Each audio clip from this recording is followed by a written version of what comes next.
দেখা যাচ্ছে তো? দেখতে পাচ্ছ তো সব? হ্যাঁ স্যার। হ্যাঁ স্যার। তাহলে PG1 সেমিস্টার 1 2021 সেশন তোমরা কোয়ান্টাম মেকানিক্স লেকচার 1। আচ্ছা, তাহলে আমরা শুরুটা করছি এডওয়ার্ড টেলর, যিনি হাইড্রোজেন বম বানিয়েছিলেন আর কি, তার একটা বিখ্যাত স্টেটমেন্ট দিয়ে। In the history of physics there have been three great revolutions that first seemed absurd yet proved to be true. The first proposed that the earth, instead of being stationary, was moving around at a great and variable speed in a universe that is much bigger than it appears to our immediate perception. The next two revolutions occurred in the early part of 20th century, the theory of relativity and the science of quantum mechanics. তাহলে এই স্টেটমেন্টটাই basically আমাদের একটা foundation তৈরি করে দিচ্ছে। সেটা হচ্ছে এই যে তোমার এই ঊনবিংশ শতাব্দীর শেষের দিকে এবং বিংশ শতাব্দীর প্রথম দিকে, হ্যাঁ, তিনটে বেসিক্যালি সকল মানে একটা কনসেপচুয়াল চেঞ্জ জাস্ট চলে এলো। সেটা হচ্ছে এই যে এর মানে আমি যদি তোমার ধরো মানে আমি অন্যভাবে ভাবতে গেলে যে একদম তোমার সায়েন্সের যে ইতিহাস আর কি, তার আগের দিকে যদি তুমি খেয়াল করো, তাহলে হচ্ছে গ্যালিলিও কোপারনিকাস তার ঠিক আগে এরকম একটা ধারণা ছিল যে পৃথিবীটা ফিক্সড, যা কিছু সেটা পৃথিবীকে কেন্দ্র করেই ঘুরছে, বাকি বিভিন্ন যে গ্রহ উপগ্রহ তারা পৃথিবীর চারিদিকে ঘুরছে এবং আমরা সত্যি সত্যি চোখে সেটাই দেখতে পাই। কিন্তু সেইটা কোপারনিকাস, গ্যালিলিও এদের থ্রু দিয়ে যেটা বোঝা গেল যে না, অ্যাকচুয়ালি এটা ঠিক না। অ্যাকচুয়ালি আমাদের ইউনিভার্সটা হচ্ছে আর্থ সেন্ট্রিক নয়, আমাদের ধরো পৃথিবীটা বরং সূর্য তার চারিদিকে বেসিক্যালি ঘুরছে আর কি। এবং সেইটা তোমার 16, 17, 18 সেঞ্চুরির ফিজিক্স, সেটা গ্যালিলিও, কোপারনিকাস, নিউটনের থ্রু দিয়ে যেটা আসছে, সেটা কিন্তু এরকম ধরিয়ে নিচ্ছে যে সূর্যকে কেন্দ্র করে পৃথিবী এবং আরও অনেকে ঘুরছে আর কি সেটা। তো তারপরে 20th সেঞ্চুরির শুরুর দিকে দুটো ইম্পর্টেন্ট থিওরি এলো। একটা হচ্ছে থিওরি অফ রিলেটিভিটি, আর হচ্ছে কোয়ান্টাম মেকানিক্স। যে থিওরি অফ রিলেটিভিটিটা আইনস্টাইন বেসিক্যালি ডেভেলপ করেছে, আর কোয়ান্টাম মেকানিক্সটা সেইভাবে কোনো একজন পার্টিকুলার লোক ডেভেলপ করেনি, একটা সিরিজ অফ সায়েন্টিস্ট একসাথে ডেভেলপ করেছিলেন আর কি। তাহলে দেখো বিংশ শতাব্দীর যে সায়েন্স, যেটা বেসিক্যালি আমাদের যে পুরনো ধ্যান ধারণা, সেই ধ্যান ধারণা থেকে একদমই অন্যরকম। একটা সার্টেন রিলেটিভিটি, নিউটনিয়ান মেকানিক্স বা নন রিলেটিভিস্টিক মেকানিক্সে যেখানে ধরে নেওয়া হতো মাস একটা কনস্ট্যান্ট কোয়ান্টিটি, স্থানভেদে বা কালভেদে মাসটা কোনো রকমভাবে পাল্টায় না। কিন্তু আইনস্টাইন যেটা বললেন, না, মাস একটা ভেরিয়েবল হতে পারে, বা কোনো একটা পার্টিকেল সে রেস্ট থাকলে তার যা মাস হয়, সেক্ষেত্রে মুভ করে, তাহলে তার মাসটা পাল্টাতে পারে। পার্টিকুলারলি তার ভেলোসিটি যদি লাইটের স্পিডের ধারে কাছে চলে যায়, তাহলে কিন্তু অনেক পিকুলিয়ার জিনিসপত্র তুমি দেখতে পাবে, যেটা তোমার যেটা এর আগের যে ধ্যান ধারণা ছিল সেখান থেকে কমপ্লিটলি আলাদা। আর একটা অবভিয়াসলি হচ্ছে মাইক্রোস্কোপিক বা সাব অ্যাটমিক ওয়ার্ল্ডে যদি তুমি ঢোকো, অর্থাৎ সাইজটা যদি ছোট করে দাও, তাহলে কিন্তু তুমি দেখতে পাবে যে সকল ক্লাসিক্যাল মেকানিক্স বা ক্লাসিক্যাল ফিজিক্স সেইটা তোমার ঠিক ঠিক করে কাজ করছে না। সেই জন্য তোমাকে একটা নতুন মেকানিক্স বা নতুন ফিজিক্স ডেভেলপ করার চেষ্টা চলছে। তাহলে আমাদের যেটা সকল মানে আমরা কোয়ান্টাম মেকানিক্সের ওয়ার্ল্ডে ঢুকবো, সেই কোয়ান্টাম মেকানিক্সের ওয়ার্ল্ডে ঢুকতে গিয়ে আমি জাস্ট পরপর করে আমরা হিস্টোরিক্যাল ডেভেলপমেন্ট বলবো, তারপরে অঙ্ক বা মেকানিক্স পার্টটাকে ডেভেলপ করব, তারপর সেটা কিছু সিম্পল প্রবলেম ইউজ করব, ফাইনালি হচ্ছে আমরা অনেক বড় বড় প্রবলেমের ক্ষেত্রে আমাদের এই কোয়ান্টাম মেকানিক্যাল প্রিন্সিপালগুলোকে মানে সকল অ্যাপ্লাই করার চেষ্টা করব। ঠিক আছে? আচ্ছা, তাহলে আমরা শুরুটা করছি এরকম একটা ইম্পর্টেন্ট স্টেটমেন্ট দিয়ে। কি বলা হচ্ছে না, in the last part of 19th century, people observed certain phenomena that cannot be explained by so-called classical physics. মানে কি বলা হচ্ছে না, ঊনবিংশ শতাব্দীর শেষের দিকে মানুষ কতগুলো ঘটনা দেখলো, যে ঘটনাগুলোকে সকল ক্লাসিক্যাল ফিজিক্সে ব্যাখ্যা করা যাচ্ছে না। আচ্ছা, this statement generates some questions. এই যে বক্তব্যটা যে ঊনবিংশ মানে in the last part of 19th century বা ঊনবিংশ শতাব্দীর শেষের দিকে people observe certain phenomena that cannot be explain by সকল ক্লাসিক্যাল ফিজিক্স। ঊনবিংশ শতাব্দীর শেষের দিকে মানুষ কতগুলো ঘটনা দেখলো, যে ঘটনাগুলোকে সকল ক্লাসিক্যাল ফিজিক্স দিয়ে এক্সপ্লেন করা যাচ্ছে না। এই যে স্টেটমেন্টটা, this statement generate some question, এই প্রশ্নটা কিন্তু এই বক্তব্যটা বা মন্তব্যটা কতগুলো প্রশ্নের জন্ম দিচ্ছে। Answer of these questions will help us to our journey in the world of quantum mechanics. মানে এই প্রশ্ন যেগুলো মাথায় আসবে, সেই প্রশ্নগুলো যদি আমি সদুত্তর দিতে পারি, তাহলে হচ্ছে আমরা কোয়ান্টাম মেকানিক্স থেকে জার্নিটা কেমন করে হবে, কোন পথ দিয়ে আমরা কোয়ান্টাম মেকানিক্স থেকে শিখবো আর কি, সেইটা আমরা পরিষ্কারভাবে বুঝতে পারবো। আর এবারে বলো যে এই যে স্টেটমেন্টটা, এই স্টেটমেন্টটা থেকে তোমার কোন প্রশ্নটা তোমার মাথায় প্রথমেই আসছে? আমি বলছি ঊনবিংশ শতাব্দীর শেষ 3 দশক ধরে মানুষ কতগুলো ঘটনা দেখছে, যে ঘটনাগুলোকে সকল ক্লাসিক্যাল ফিজিক্সে ব্যাখ্যা করা যাচ্ছে না। এই স্টেটমেন্টটা বললেই যদি তোমার যে একটুখানি ইনকুইজিটিভ মাইন্ড যদি তোমার হয়, তাহলে এখান থেকে যে প্রশ্নটা প্রথম মাথায় আসবে সেটা হচ্ছে এই যে কি সেই ঘটনাগুলো, যে ঘটনাগুলোকে সকল ক্লাসিক্যাল ফিজিক্সে ব্যাখ্যা করা যাচ্ছে না। What are those phenomena that cannot be explained by সকল ক্লাসিক্যাল ফিজিক্স? অবভিয়াসলি এই প্রশ্নটাই নিশ্চয়ই তোমার মাথায় প্রথমে আসছে, যে কি সেই ঘটনাগুলো, যে ঘটনাগুলোকে সকল ক্লাসিক্যাল ফিজিক্সে ব্যাখ্যা করা যাচ্ছে না।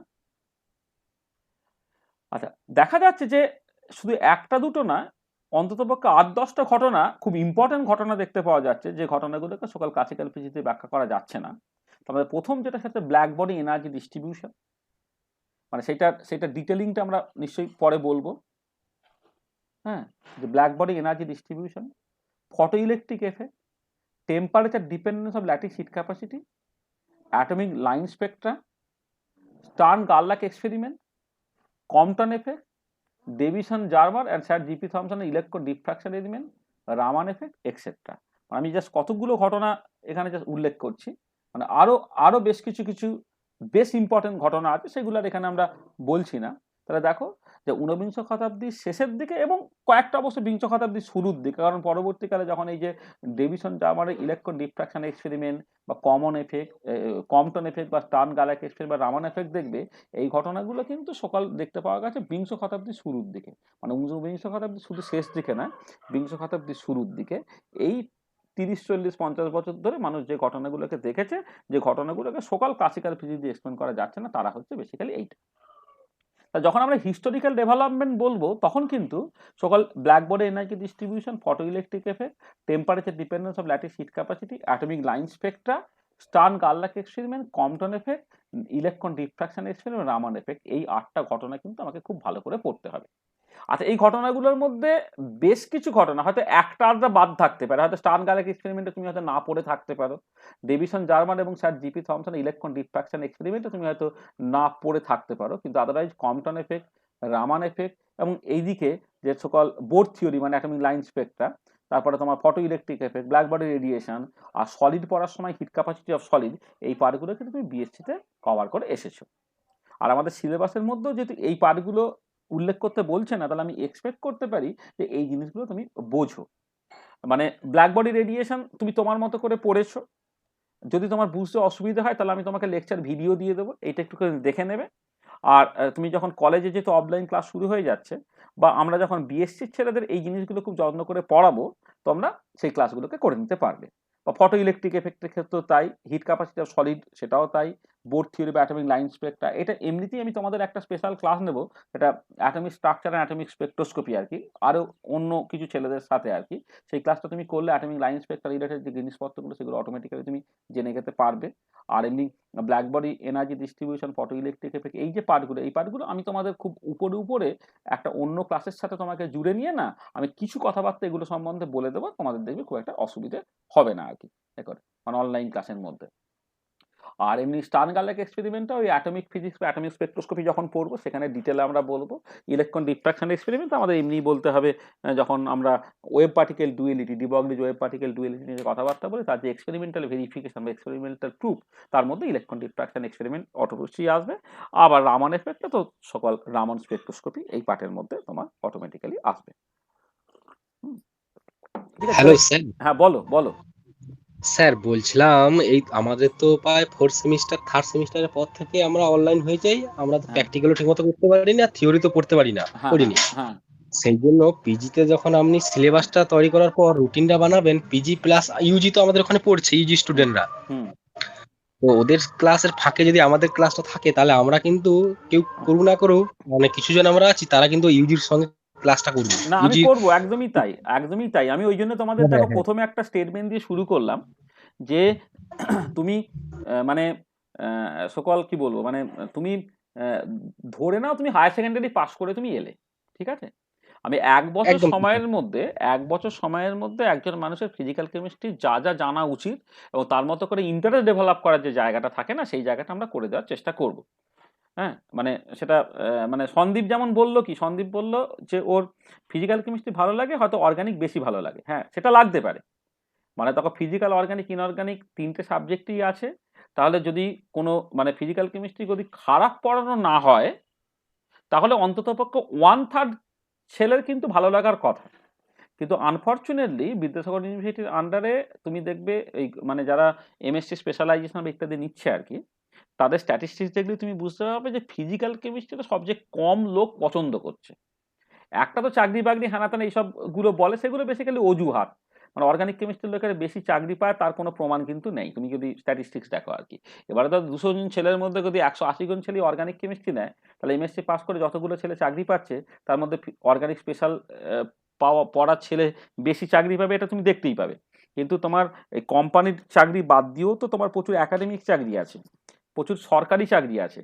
তোমার আজকে এসএসসি বলো, সিএসসি বলো, ডব্লিউবিসিএস বলো, ওএনজিসি, বিআরসি, এনটিপিসি, ডিভিসি, হ্যাঁ, এই যে সমস্ত যে চাকরি বাকরিগুলো, সেখানে তো আর অর্গানিকের ছেলেরা ফেসিলিটিস পাচ্ছে সেরকম নয়।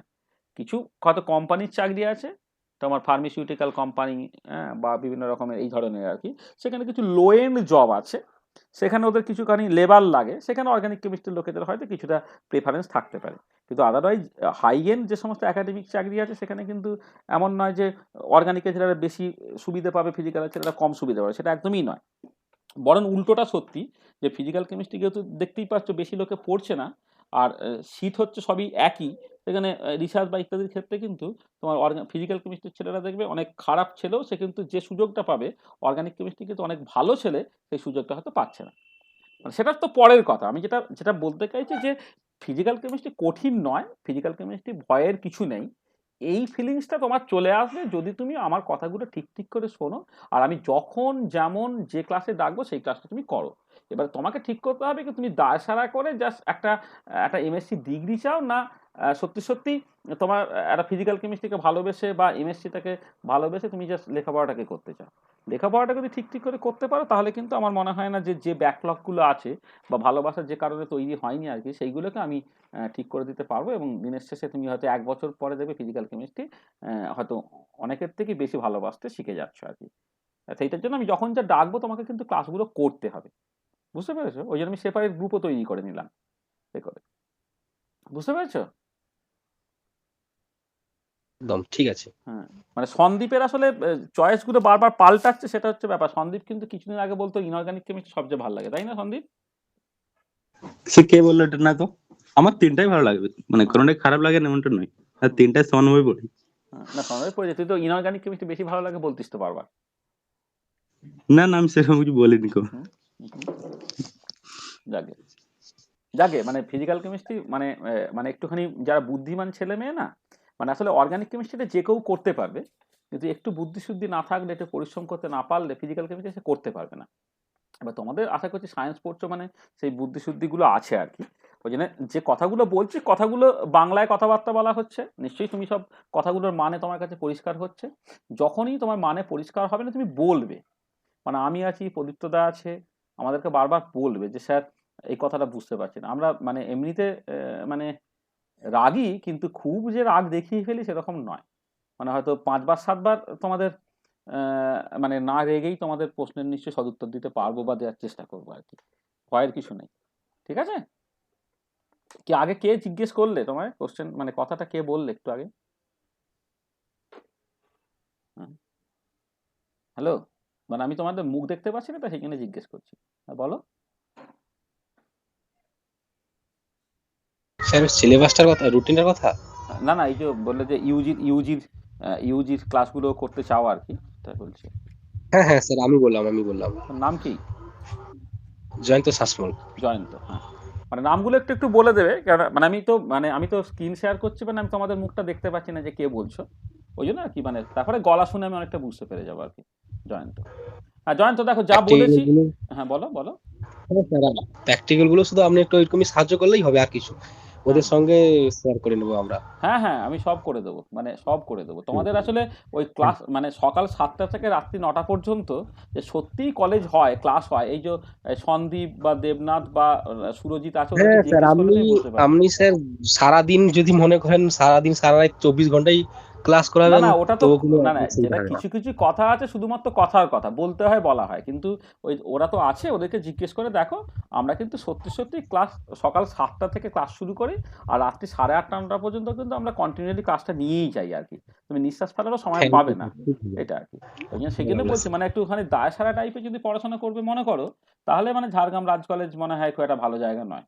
ঝাড়গ্রাম রাজ কলেজে পড়তে হলে একটু অনলাইন হলে তবু একটু ফাঁকি মারার সুযোগ পেতে, কিন্তু অফলাইনে তুমি ফাঁকে মারার কোনো সুযোগই পাবে না। আমরা ঠ্যাঙাই ট্যাঙাই প্রচুর। হ্যাঁ, সেই জন্য মানে মানে আমি ভয় দেখাচ্ছি না।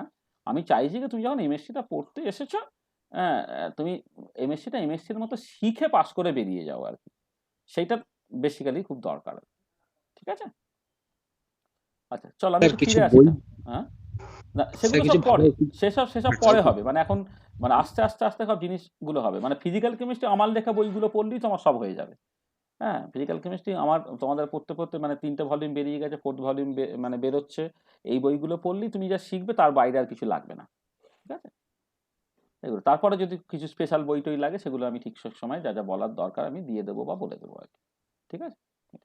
বইপত্র এখন কিছু কিনতে হবে না, আমাদের ডিপার্টমেন্টাল লাইব্রেরি আছে, কলেজের লাইব্রেরি আছে, সেইগুলো দিয়ে তুমি অনেকটা ম্যানেজ করে ফেলতে পারবে। হ্যাঁ, ঠিক আছে। তারপরেও যদি লাগে তারপরে দেখা যাবে। হুম, আচ্ছা চলো। আচ্ছা আমরা যেটা বলছিলাম যে ঊনবিংশ শতাব্দীর শেষ 3 দশক ধরে মানুষ কতগুলো ঘটনা দেখেছে যে ঘটনাগুলোকে সকাল ক্লাসিক্যাল ফিজিক্সে ব্যাখ্যা করা যাচ্ছে না। এই মন্তব্যটা থেকে কতগুলো প্রশ্ন তোমার মনে জাগবে। প্রথম যে প্রশ্নটা ছিল সেটা হচ্ছে যে কি সেই ঘটনাগুলো যে ঘটনাগুলো সকল ক্লাসিক্যাল ফিজিক্সে ব্যাখ্যা করা যাচ্ছে না। তার নেক্সট প্রশ্ন কি হবে? নেক্সট প্রশ্ন হবে যে ক্লাসিক্যাল ফিজিক্সটা কি। তুমি তো বলছো যে এই ঘটনাগুলোকে, এই যে 8টা ঘটনা এখানে উল্লেখ করেছি, black body energy distribution, photo electric effect, temperature dependence of lattice heat capacity, atomic line spectra, Stern গার্লাক experiment, Compton effect, Davisson Germer এবং স্যার জিপি থমসনের electron diffraction experiment, Raman effect, এই যে ঘটনাগুলোকে বললাম ক্লাসিক্যাল ফিজিক্সে ব্যাখ্যা করা যাচ্ছে না, তাই ক্লাসিক্যাল ফিজিক্স বলতে আমি অ্যাকচুয়ালি কি বুঝছি, তার নেক্সট যে কোশ্চেনটা অটোমেটিক্যালি মাথায় আসছে সেটা হচ্ছে যে what is classical physics. Classical ফিজিক্সটা কি? আচ্ছা তার এক কথায় উত্তর হচ্ছে যে ফিজিক্স টিল 19th সেঞ্চুরি, ঊনবিংশ শতাব্দী পর্যন্ত যে ফিজিক্সটা, সেই ফিজিক্সটাই হচ্ছে তোমার সকল ক্লাসিক্যাল ফিজিক্স। আচ্ছা তার মধ্যে অ্যাকচুয়ালি কি আছে? আচ্ছা কি আছে যদি তুমি দেখো তাহলে ব্যাপারটা হচ্ছে এরকম যে জগৎটা তৈরি হয়েছে তোমার বেসিক্যালি পার্টিকেল এবং ওয়েভ দিয়ে। তুমি যদি জগতে দেখো জগৎটা কিন্তু পার্টিকেল এবং ওয়েভ দিয়ে তৈরি হয়েছে। তুমি হয়তো থার্মোডাইনামিক্সে তুমি দেখেছো যে জগৎটা তৈরি হয়েছে ম্যাটার এবং এনার্জি দিয়ে, কিন্তু কোয়ান্টাম মেকানিক্সের ক্ষেত্রে কিন্তু তুমি দেখো, মানে কোয়ান্টাম মেকানিক্স তো বেসিক্যালি মানে ফান্ডামেন্টাল পার্টিকেল নিয়ে কথাবার্তা বলে, ফান্ডামেন্টাল অবজেক্ট নিয়ে কথাবার্তা বলে। সেই হিসেবে যদি তুমি দেখো তাহলে তুমি দেখবে যে জগৎটা তৈরি হয়েছে দুটো জিনিস নিয়ে, একটা যে কণা আর একটা তরঙ্গ, অর্থাৎ পার্টিকেল এবং ওয়েভ দিয়ে। আচ্ছা এবারে মেকানিক্স মানে যখন করা হয় মানে ক্লাসিক্যাল ফিজিক্স, মানে সে অ্যাকচুয়ালি কি করবে না, পার্টিকেল এবং ওয়েভ তাদের স্ট্যাটিক্স বা ডায়নামিক্সটা সে বুঝতে চাইবে। আচ্ছা স্ট্যাটিক্স মানে হচ্ছে যে ধরো সময়ের সাথে সাথে সেইভাবে কোনো পরিবর্তন হচ্ছে না বা কোনো আনব্যালেন্স ফোর্স নেই, সেগুলোকে বলে স্ট্যাটিক্স কন্ডিশন। আর যদি সময়ের সাথে সাথে কিছু একটা পরিবর্তন হয়, তার যদি মুভমেন্ট হয়, মোশন হয়, অ্যাক্সেলারেশন থাকে, সেগুলো হচ্ছে ডায়নামিক্সের মধ্যে পড়ছে। তাহলে পার্টিকেলের স্ট্যাটিক্স বা ডায়নামিক্সকে তুমি বুঝতে চাও, কি করে বুঝবে?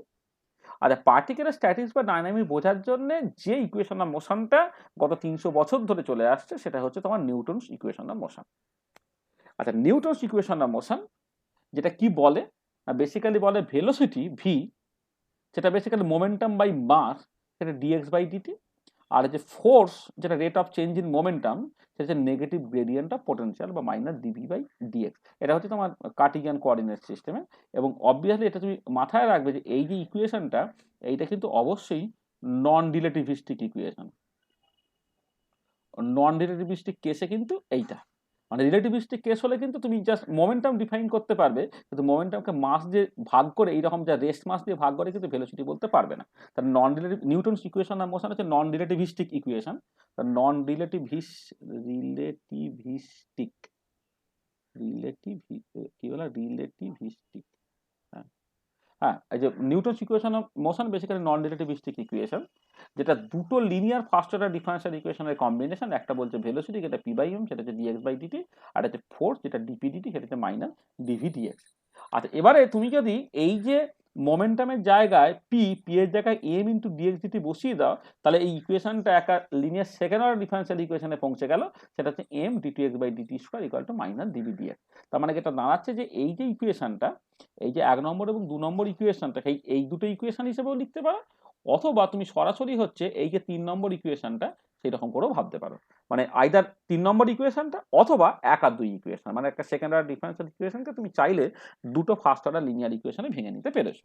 তাহলে জানো নিশ্চয়ই এটাই হচ্ছে নিউটন ইকুয়েশন অফ মোশন, যেটা নিউটনের first law, second law, third law, তার উপরে বেস করেই হচ্ছে তুমি সকল এই ইকুয়েশন 1 and 2 পেয়ে যাবে, এবং 1 and 2টাকে কম্বাইন করে তুমি ইকুয়েশন 3টাকে পেয়ে যেতে পারো। আচ্ছা, আচ্ছা, এবার একটা জিনিস দেখো, সেটা হচ্ছে এই যে যদি তুমি সকল নিউটনস ইকুয়েশন অফ মোশনকে কাজে লাগাতে চাও, নিউটনস ইকুয়েশন অফ মোশন এইটাকে দিয়ে কোনো একটা পার্টিকুলার স্ট্যাটিক্স বা ডাইনামিক্সটাকে বুঝতে চাও, তাহলে তোমার কি কি লাগতে পারে? একটা হচ্ছে ফোর্সটা লাগতে পারে, আর হচ্ছে পোটেনশিয়াল এনার্জিটা লাগতে পারে তোমার। তাহলে এই ইকুয়েশন থেকে তুমি সেটা বুঝতে পারছো, এই বাঁদিকটা হচ্ছে ফোর্স, আর বাঁদিকটা হচ্ছে negative gradient of potential energy. তার মানে দেখো যে নিউটনস ইকুয়েশন অফ মোশন এইটা কিন্তু ফোর্স, মানে কোনো একটা পার্টিকেলের উপরে কি কি ফোর্স কিভাবে কাজ করছে, অথবা তার যে পোটেনশিয়াল এনার্জিটা, সেই দুটো জিনিস কিন্তু আমাকে জানতে হচ্ছে। তার মানে দেখো যে নিউটনস ইকুয়েশন অফ মোশন কাজে লাগাতে গেলে তোমার দুটো নলেজ দরকার। মানে কি কি নলেজ দরকার? যে মানে উই শুড নো, আমাদের জানা উচিত আর কি, should know the force explicitly, মানে অ্যাপ্লাইড ফোর্স দাদা, অ্যাপ্লাইড ফোর্স এক্সপ্লিসিটলি এইটা লাগবে, and the potential energy function. And potential energy যে পার্টটা, সেই পোটেনশিয়াল এনার্জিটা তোমার লাগবে। কিন্তু এরকম হতেই পারে যে কোনো একটা পার্টিকুলার পার্টিকেল তুমি কনসিডার করছো, যে পার্টিকেলে তোমার মানে শুধুমাত্র পোটেনশিয়াল এনার্জি তুমি জানো না, বা শুধুমাত্র অ্যাপ্লাইড ফোর্সটা তুমি জানো না, তার বদলে ধরো তুমি টোটাল এনার্জি জানো, বা kinetic energy minus potential energy, এই পার্টটা জানো। তাহলে দেখো, আমি যদিও বলছি নিউটনস ইকুয়েশন অফ মোশন, তা দিয়ে ইন প্রিন্সিপল তুমি একটা বা দুটো পার্টিকেল তার স্ট্যাটিক্স বা ডাইনামিক্সকে বুঝতে পারবে, কিন্তু এই নিউটনস ইকুয়েশন অফ মোশনটাকে লিখতে গেলে তোমাকে ফোর্সটা জানতে হয়, তার এক্সপ্লিসিট ফর্মটাকে জানতে হয়, এবং পোটেনশিয়াল এনার্জি সেটা এক্স এর কেমন ফাংশন তোমাকে জানতে হয়। তবেই তুমি জাস্ট ইকুয়েশন 3টাকে কাজে লাগাতে পারবে, আর ইকুয়েশন 1, 2টাকে কাজে লাগাতে পারবে।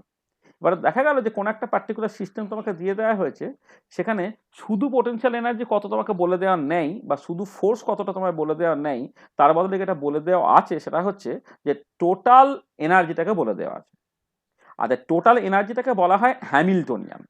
হ্যাঁ, এবং এই যে টোটাল এনার্জি এইচ দিয়েও এক্সপ্রেস করা হয় বা ই দিয়েও এক্সপ্রেস করা হয়, সেটা হচ্ছে kinetic energy plus potential energy. এই কাইনেটিক এনার্জি এবং পোটেনশিয়াল এনার্জির এই যে যোগফলটা, সেটাই বেসিক্যালি হ্যামিল্টনিয়ান। এবং সেইখান থেকে তুমি দুটো ইকুয়েশন তৈরি করতে পারো, যাদেরকে বলা হয় Hamiltonian equations of motion. Hamiltonian equations of motion, তা তুমি এখান থেকে দুটো ইকুয়েশন তৈরি করতে পারছো, হ্যামিল্টনিয়ান ইকুয়েশনস অফ মোশন। যেমন আগে ছিল নিউটনস ইকুয়েশন অফ মোশন, ঠিক একই রকমভাবে এখানে হচ্ছে হ্যামিল্টনিয়ান ইকুয়েশনস অফ, বা হ্যামিল্টন ইকুয়েশনস অফ মোশন, এটা করতে পারো। আচ্ছা, সেটা কি? দেখো, সেটা বোঝার সুবিধা হচ্ছে তুমি এইখানটা খেয়াল করে দেখো যে কাইনেটিক এনার্জিটা সবসময় p square by twice m হয়, যেখানে পিটা হচ্ছে তোমার মোমেন্টাম, লিনিয়ার মোমেন্টাম দাদা, আর পোটেনশিয়াল এনার্জি হচ্ছে তুমি একটা পজিশনের ফাংশন। এখানে কিউটা হচ্ছে জেনারেলাইজ পজিশন, আর পিটা হচ্ছে তোমার সকল জেনারেলাইজ মোমেন্টাম। হ্যাঁ, এইটা একটা জেনারেলাইজ পজিশন আছে, জেনারেলাইজ মোমেন্টাম আছে, এটা। এবারে দেখো, তুমি এইখান থেকে যদি পার্শিয়ালি ডেরিভেটিভ করো, del H by del P করো, তাহলে কি পেলে? P by M. আর পি বাই এমটা কি? সেটা ভেলোসিটি। হ্যাঁ, ভেলোসিটিটা হচ্ছে তোমার কিউ ডট দিয়ে লিখছো, Q dot D Q by DT, মানে rate of change of position with time, সেটা বেসিক্যালি ভেলোসিটি। তাহলে এইটা তোমার বেসিক্যালি রিপ্রেজেন্ট করছে ভেলোসিটি, রিপ্রেজেন্ট করছে ভেলোসিটি, রিপ্রেজেন্ট করছে। হ্যাঁ, কার জন্য? মানে বেসিক্যালি ভেলোসিটি রিপ্রেজেন্ট করছে for the non relativistic case, যেখানে মাসটাকে তোমার কনস্ট্যান্ট হিসেবে তুমি ট্রিট করছো আর এটা। আর কি, এইখান থেকে যদি del H by del Q করো, পার্শিয়াল ডেরিভেটিভ করছো H Q with respect to Q, তাহলে হয়ে যাচ্ছে কত? Del V by del Q হচ্ছে। আচ্ছা, এবারে তুমি খেয়াল করে দেখো যে নেগেটিভ গ্রেডিয়েন্ট অফ পোটেনশিয়াল, সেটা হচ্ছে ফোর্স দেয়, অর্থাৎ ডিপিডিটি দেয়, তাহলে তুমি যদি এখান থেকে এই del F by del Q তাহলে মাইনাস ফোর্স দিল, মাইনাস ফোর্স মানে হচ্ছে মাইনাস অফ ডিপি ডিটি অর্থাৎ মাইনাস পি ডট, যেখানে পি ডটটা হচ্ছে ডিপি বাই ডিটি। হ্যাঁ, আর তোমার ফোর্সটা যদি তুমি দাও তাহলে বেসিক্যালি ডিপি বাই ডিটিটা হচ্ছে ফোর্স, মানে এইটা পি ডট হচ্ছে এইটাই হচ্ছে তোমার ফোর্সের সঙ্গে সমান, rate of change in momentum সেটা হচ্ছে ফোর্সের সঙ্গে সমান। অর্থাৎ তুমি দুটো ইকুয়েশন পেলে, del H by del p equal to q dot আর del H by del q equal to minus p dot. হ্যাঁ, তো এই যে ইকুয়েশনটা এইটাই হচ্ছে তোমার সকল হ্যামিল্টনিয়ান ইকুয়েশন অফ মোশন। এই যে দুটো ইকুয়েশন সেটাকেই বলা হচ্ছে Hamiltonian equations of motion. This is the Hamiltonian equation of motion. তাহলে দেখো, তাহলে আমার নিউটনস ইকুয়েশন অফ মোশনটাই মূল। এবার নিউটনস ইকুয়েশন অফ মোশন এইটা ইন প্রিন্সিপাল কাজে লাগাতে গেলে তোমার পোটেনশিয়াল এনার্জির ফর্মটাকে জানতে হচ্ছে, ফোর্সের এক্সপ্লিসিট ফর্মটাকে জানতে হচ্ছে। এবারে হয়রাজ তুমি যে পরের যে হ্যামিল্টনিয়ান ইকুয়েশন অফ মোশনটাকে বললে, তার জন্য কিন্তু তোমার হ্যামিল্টনিয়ান বা টোটাল এনার্জিটাকে as a function of position এবং মোমেন্টাম সেটা জানলেই কিন্তু তোমার কাজ হয়ে যাচ্ছে। ঠিক আছে, তো হ্যামিল্টনিয়ান অর্থাৎ টোটাল যে এটা মানে হ্যামিল্টনিয়ান অর্থাৎ টোটাল এনার্জিটাকে তুমি as a function of position এবং মোমেন্টাম, মানে এই যে হ্যামিল্টনিয়ানটা তুমি বেসিক্যালি কেমন করে লিখেছো দেখো না, তুমি জাস্ট একটা মোমেন্টামের ফাংশন এবং পজিশনের ফাংশন এইরকমভাবে তুমি যদি লিখতে পারো তাহলে কিন্তু তুমি এই দুটো ইকুয়েশন তৈরি করে ফেলতে পারছো, এবং সেটাই হচ্ছে তোমার হ্যামিল্টন ইকুয়েশন অফ মোশন। এবং এটাকে তুমি যদি সেই করে সলভ করতে পারো তাহলে একটা বা দুটো পার্টিকেলের স্ট্যাটিক্স বা ডায়নামিক্স তুমি বুঝে যেতে পারবে। এটা আচ্ছা, এবারে কখনো কখনো যেটা হয় সেটা তোমাদের যারা ক্লাসিক্যাল মেকানিক্স ঠিক করে পড়েছো, মানে ফিজিক্স অনার্সের ছেলেরা থার্ড ইয়ারে পড়ে, সেটা হচ্ছে ধরো আবার এরকম সিচুয়েশন হলো যে টোটাল এনার্জি জানা নেই, পোটেনশিয়াল এনার্জি আলাদা করে জানা নেই, কিন্তু kinetic energy minus potential energy সেটা তোমার জানা আছে, অর্থাৎ টি মাইনাস ভি এইটা তোমার জানা আছে। এই টি মাইনাস ভি যেটা সেটাকে বলা হয় ল্যাগ্রেঞ্জিয়ান, সেটা একটা এল দিয়ে তুমি এক্সপ্রেস করছো, এলটা হচ্ছে ল্যাগ্রেঞ্জিয়ান, সেটা হচ্ছে টি মাইনাস ভি মানে kinetic energy minus potential energy. তাহলে আমি একটা সিস্টেম কনসিডার করছি যেখানে হচ্ছে তোমার সকল মানে মানে সকল আমি বলছি যে তোমার শুধু পোটেনশিয়াল এনার্জি জানা নেই, তারপরে তোমার হয়তো kinetic energy plus potential energy অর্থাৎ টোটাল এনার্জি তোমার জানা নেই, কিন্তু kinetic energy minus potential energy জানা আছে। হ্যাঁ, তাহলে kinetic energy minus potential energy তাকে বলে ল্যাগ্রেঞ্জিয়ান, এবং সেইখান থেকে তুমি আরেকটা ইকুয়েশন তৈরি করতে পারো যাকে বলে ল্যাগ্রেঞ্জিয়ান ইকুয়েশন অফ মোশন। আর এই ল্যাগ্রেঞ্জিয়ান ইকুয়েশন অফ মোশন থেকে আমরা এখানে ডিটেল আলোচনা করিনি, কারণ এটা অ্যাকচুয়ালি যে খুব তোমার কোয়ান্টাম মেকানিক্সের ডেভেলপমেন্টের জন্য সেটা কাজে লাগবে সেরকম নয়, কিন্তু ক্লাসিক্যাল মেকানিক্সের ডেভেলপমেন্টে ল্যাগ্রেঞ্জিয়ান ইকুয়েশন অফ মোশন একটা ভীষণ ইম্পর্টেন্ট রোল প্লে করে। তোমার বেসিক্যালি ল্যাগ্রেঞ্জিয়ান, হ্যাঁ, সেটা হচ্ছে এল হচ্ছে টি মাইনাস ভি। এখান থেকে তোমাকে যেটা করতে হবে প্রিন্সিপাল লিস্ট অ্যাকশন বলে একটা ব্যাপার আছে আর কি। তোমার ধরো একটা পাথ তুমি যাচ্ছ, মানে একটা হয়তো মানে পাথ যাওয়া হচ্ছে এখান থেকে এইখানে, এই যে ডিস্টেন্সটা কিন্তু তোমার ডিএস হয়, তাহলে এল ইন্টু ডিএস এই যে পাথটা, এবারে ধরো এই পয়েন্ট থেকে তুমি হয়তো এই পয়েন্টে গেলে, এ পয়েন্ট থেকে হয়তো বি পয়েন্টে গেলে, তাহলে এ থেকে বি পয়েন্টে তুমি যাচ্ছ, এটা বিভিন্ন রকমভাবে যাওয়া যেতে পারে, বিভিন্ন রকমভাবে হয়তো যাওয়া যেতে পারে এইটা। তাহলে এর কোন পাথটা সে অ্যাকচুয়ালি ফলো করবে সেটা হচ্ছে ইন্টিগ্রাল এ থেকে বি এল ডিএস, সেইটার যে মিনিমাম যখন হবে, এইটা যখন মিনিমাম হবে সেইটা হবে তোমার অ্যাকচুয়াল পাথটা, এইটা হবে should be the actual path. এটাকে প্রিন্সিপাল অফ লিস্ট অ্যাকশন বলা হয়। এছাড়া তার করসপন্ডিং ইকুয়েশনসগুলো সেইগুলোকে জাস্ট তুমি দেখতে পাবে আর কি, এটা হচ্ছে মোদ্দা কথা। মানে এটা আমরা আর এখানে ডিটেলে আলোচনা করছি না আর কি। হ্যাঁ, তাহলে দেখো যে আমরা বেসিক্যালি মানে আমরা আসলে ক্লাসিক্যাল মেকানিক্সের একটা আলাদা করে ক্লাস দেবো, সেই ক্লাসিক্যাল মেকানিক্সের যে আলাদা ক্লাসটা দেবো আর কি, সেখানে এই জিনিসটা তোমার কাছে পরিষ্কার হয়ে যাবে। আমরা তো আজকে মানে একটা ইন্ট্রোডাক্টরি ক্লাস দিচ্ছি, সেইখানে আর ডিটেলসের মধ্যে ঢুকছি না, ঠিক আছে। তাহলে দেখো যেটা কথা হচ্ছে যে মানে জগৎটা তৈরি হয়েছে পার্টিকেল এবং ওয়েভ দিয়ে, তাহলে পার্টিকেলের স্ট্যাটিক্স বা ডায়নামিক্সটাকে বোঝার জন্য তুমি Newton's equation of motion use করতে পারো। তার দুটো অল্টারনেটিভস আছে, একটা হচ্ছে হ্যামিল্টনিয়ান ইকুয়েশন অফ মোশন আর একটা Lagrangian equation of motion, Lagrange's equation of motion এইটা। তাহলে যে নিউটনিয়ান মেকানিক্স, হ্যামিল্টনিয়ান মেকানিক্স এবং ল্যাগ্রেঞ্জিয়ান মেকানিক্স, এই তিনটি দিয়ে বেসিক্যালি তোমার একটা পার্টিকেল কেমন করে চলবে তার বিহেভিয়ারটাকে বুঝতে পারা যায়। আচ্ছা, কিন্তু মজার ব্যাপার যেটা সেটা হচ্ছে এই যে সকল এই যে নিউটনস ইকুয়েশন অফ মোশন বা হ্যামিল্টনিয়ান ইকুয়েশন অফ মোশন বা ল্যাগ্রেঞ্জেস ইকুয়েশন অফ মোশন দিয়ে তুমি কিন্তু একটা বা দুটো পার্টিকেলের স্ট্যাটিক্স বা ডায়নামিক্সটাকে বুঝতে পারো। তাহলে if number of particles in the system is 1 or 2 then the above equations of motions can be useful. মানে তুমি যদি নিউটনিয়ান ইকুয়েশন অফ মোশন দিয়ে বা হ্যামিল্টনিয়ান ইকুয়েশন অফ মোশন দিয়ে বা ল্যাগ্রেঞ্জিয়ান ইকুয়েশন অফ মোশন দিয়ে কোন একটা পার্টিকেলের স্ট্যাটিক্স বা ডায়নামিক্স বুঝতে চাও, একটা সিস্টেমের স্ট্যাটিক বা ডায়নামিক্স বুঝতে চাও, সেখানে কিন্তু পার্টিকেলের সংখ্যা হতে অ্যাটমোস্ট দুটো হতে পারে। 3টে পার্টিকেল হয়ে গেলেই কিন্তু তুমি আর ইকুয়েশনগুলোকে দিয়ে এক্স্যাক্টলি সিচুয়েশনটাকে সলভ করতে পারবে না। This is a very very important observation. সেটা হচ্ছে যে তোমার এটা হচ্ছে ভীষণ ভীষণ ইম্পর্টেন্ট অবজারভেশন। যদি পার্টিকেলের সংখ্যা একটা বা অ্যাটমোস্ট দুটো হয়, তাহলে কিন্তু তুমি সকল মানে নিউটনস ইকুয়েশনের মোশন বা ল্যাগ্রেঞ্জ ইকুয়েশনের মোশন, হ্যামিল্টন ইকুয়েশনের মোশন দিয়ে প্রবলেমটাকে সলভ করতে পারবে। আর এবারে কথাটা হচ্ছে অনেক ক্ষেত্রেই তো কোনো একটা সিস্টেমে পার্টিকেলের সংখ্যা হিউজ হয়ে যায়। if the system contain a huge number of particles, তখন তার above equations cannot be useful, তখন কিন্তু সকল ওই ইকুয়েশনগুলো আর ইউজফুল হবে না। তখন উপায়টা কি? তখন ওয়ে আউট কি? উপায়টা কি হবে? তখন উপায়টা হচ্ছে যে প্রবাবিলিটি বা স্ট্যাটিস্টিক্সের আশ্রয় নিতে হবে। যে probability and statistics are coming into the picture, মানে সম্ভাব্যতা সূত্র যেটাকে বলা হয় প্রবাবিলিটি, হ্যাঁ, সেইটা কিন্তু তোমার পিকচারে চলে এলো। তোমরা স্ট্যাটিস্টিক্যাল মেকানিক্সের মধ্যে বেসিক্যালি সেই জিনিসটাই পড়বে। ধরো আমি স্টার্টিং পয়েন্ট হচ্ছে তুমি যদি সকল কাইনেটিক থিওরি অফ গ্যাস পড়ো, যেখানে কাইনেটিক থিওরি অফ গ্যাস, যেখানে কিন্তু ধরেই নেওয়া হচ্ছে যে একটা গ্যাসিয়াস সিস্টেম, সেখানে হিউজ নাম্বার অফ মানে গ্যাস মলিকুলস আছে, যেটা of the order of Avogadro number. এবারে কথাটা হচ্ছে যে ওই একটা হিউজ নাম্বার অফ পার্টিকেলস, তার জন্য করসপন্ডিং নিউটনস লজ অফ মোশনটাকে সেট করে সেটাকে সলভ করে সেখান থেকে একটা কিছু বের করে আনা, ইট ইজ ইম্পসিবল। মানে দুটোর বেশি পার্টিকেল হলে তুমি আর সেটাকে করতে পারো না। আর ইনফাইনাইট নাম্বার অফ পার্টিকেলস বা অ্যাভোগাড্রো নাম্বার অফ পার্টিকেলস হলে সেটা তো বেসিক্যালি তোমার ইম্পসিবল হয়ে যাচ্ছে। ঠিক আছে, তখন তোমাকে স্ট্যাটিস্টিক্স বা প্রবাবিলিটির আশ্রয় নিতে হবে। এবার ক্লাসিক্যাল পার্টিকেল যদি হয়, তাহলে যে স্ট্যাটিস্টিক্সটাকে তোমাকে ইউজ করতে হয় সেটা হচ্ছে সকল ম্যাক্সওয়েল বোলম্যান স্ট্যাটিস্টিক, যে পার্টটা আমরা স্ট্যাটিস্টিক্যাল মেকানিক্স পার্টের মধ্যে খুব ডিটেলে পড়বো, বা ম্যাক্সওয়েল বোলম্যান ডিস্ট্রিবিউশন, এই পার্টটা আমরা ডিটেলে পড়বো। তাহলে Maxwell Boltzmann statistics can be used to treat a system containing huge number of classical particle which are ডিস্টিংগুইশেবল।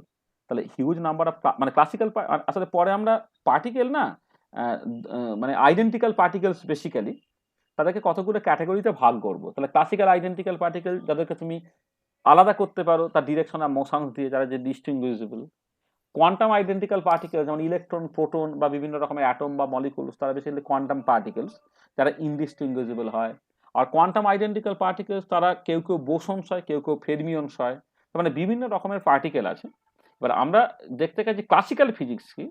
Classical ফিজিক্সের মধ্যে তোমার যদি দুটোর বেশি পার্টিকেল থাকে বা যে কালেকশন অফ পার্টিকেলস থাকে, তাহলে তার স্ট্যাটিক্স বা ডায়নামিক্স ইত্যাদিকে বোঝার জন্য যে স্ট্যাটিস্টিক্সটাকে ইউজ করা হয় সেটা হচ্ছে ম্যাক্সওয়েল বোলম্যান স্ট্যাটিস্টিক্স বা ম্যাক্সওয়েল বোলম্যান ডিস্ট্রিবিউশন ফর্মুলা, যেটাকে নিয়ে আমরা স্ট্যাটিস্টিক্যাল মেকানিক্সের মধ্যে হচ্ছে ডিটেলে আলোচনাটাকে করব। ঠিক আছে, এটা তাহলে দেখো, তাহলে যেটা কি হলো না, আমি বলছি যে জগৎটা তৈরি হয়েছে তোমার পার্টিকেল এবং ওয়েভ দিয়ে। এবারে পার্টিকেলটাকে যদি তুমি বুঝতে চাও, এই পার্টিকেলের নেচারটাকে যদি তুমি বুঝতে চাও, তাহলে যদি তোমার ম্যাক্সিমাম দুটো পর্যন্ত পার্টিকেল থাকে, তুমি সেটা নিউটনস ইকুয়েশন অফ মোশন বা হ্যামিল্টনিয়ান ইকুয়েশন অফ মোশন বা ল্যাগ্রাঞ্জেস ইকুয়েশন অফ মোশন দিয়ে তোমার কাজ চলে যাবে।